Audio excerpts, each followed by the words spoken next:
Demak, diqqat qiling. 5 kilometr masofa. G'olib va sovrindorlar dastlab ayollar 3-o'rin.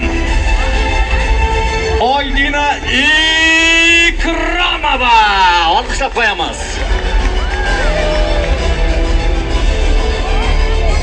Ikkinchi o'rin, второе место. Anna Bogdanova.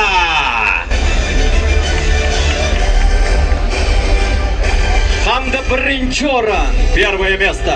Ulyana Kuzminova.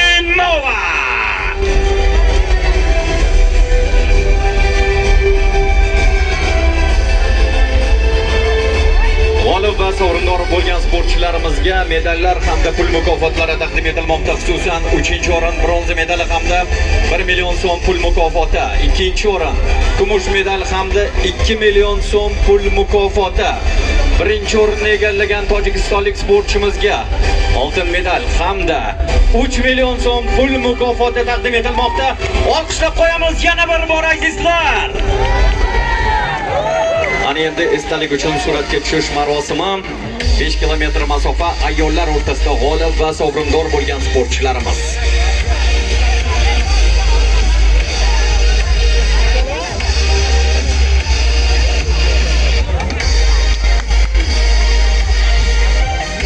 Поздравляем, yana bir bor tabriklaymiz.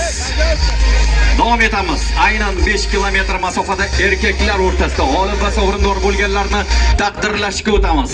Diqqat qiling. 3-o'rin, третье место. Diyorbek Daminov.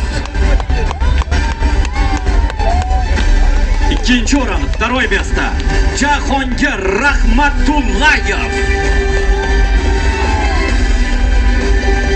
Hamda birinchi o'rin, первое место. Jobir Qahhorov.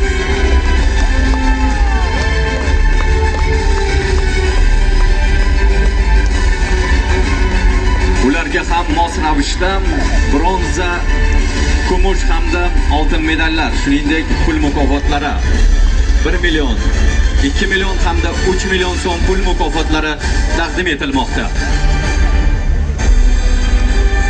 Yana bir bora tabriklaymiz, muborak bo'lsin deymiz. G'alabalar davomiy bo'lishini tilab qolamiz.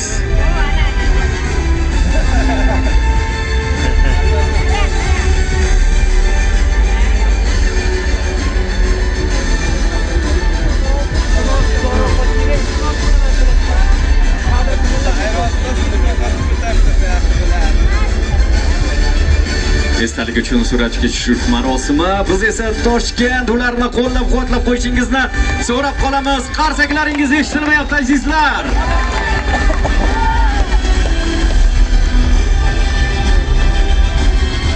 Yana bir bora muborak bo'lsin deymiz. G'alabali onlar davomiy bo'lsin deymiz. Tabriklaymiz. Taqdirlash marosimida ishtirok etgan Otabek Muhammad Aliyevichga ham o'z minnatdorchiligimizni izhor etamiz.